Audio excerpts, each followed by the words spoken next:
kallis elavaks tegema lahutamatule kolmainule, nüüd ikka ja igavesti. Aamen. Kristus on surnust üles tõusnud, surmaga surma maha tallanud ja neile, kes hauas olid, elu kinkinud.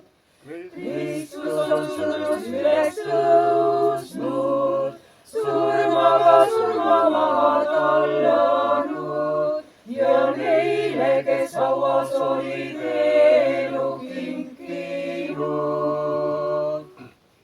Jumal tõuseb üles ja tema vaenlased pillatakse laiali ning ta vihkajad põgenevad tema palgest.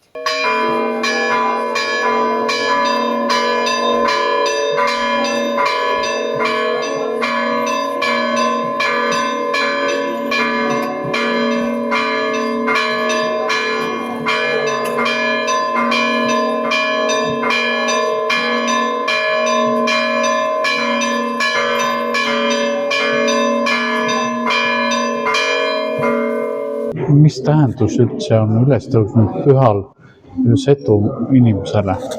Setu inimesele ta on üks tähtsamaid pühasid ikkagi. Meil on ja ta tähendab selle kevad algust, ta tähendab elu algust, selles on see nagu püha võib-olla mõte, et see kevad, see elu ja inimese nagu muutub siis nagu aktiivsemaks ja tegusamaks, et see on selline ja see on suur püha vaimses plaanis, et südames, et võib-olla inimeste südamed jälle ärkavad ka talveõnnust üles, et see on nagu mõeldud selleks, et tõesti üles äratada inimesed.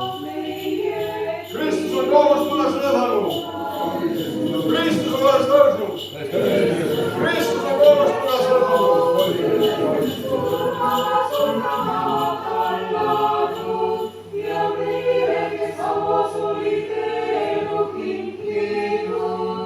Mis on sellise öise jumalateenistuse mõte?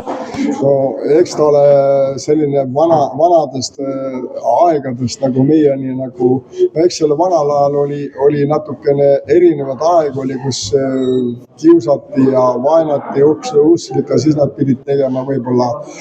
Aga see oli selline tõesti nagu rõõmupüha ja inimesed, see palve oligi, et pimedal ajal öösiti eriti oligi see palve vajalik rohkem kui päeval, et see kuri kiusas ju inimese tundvad rohkem öösel ja pimedal ajal, kui on pimedus, see võib-olla mõte, eks selle traditsioon kindlasti ka seal meie kirikul, et võib-olla jah, õigeusklikud tahtsid võib-olla esimesena kuulutada, et Kristus on üles tõusnud, et ka seal on palju asju koos.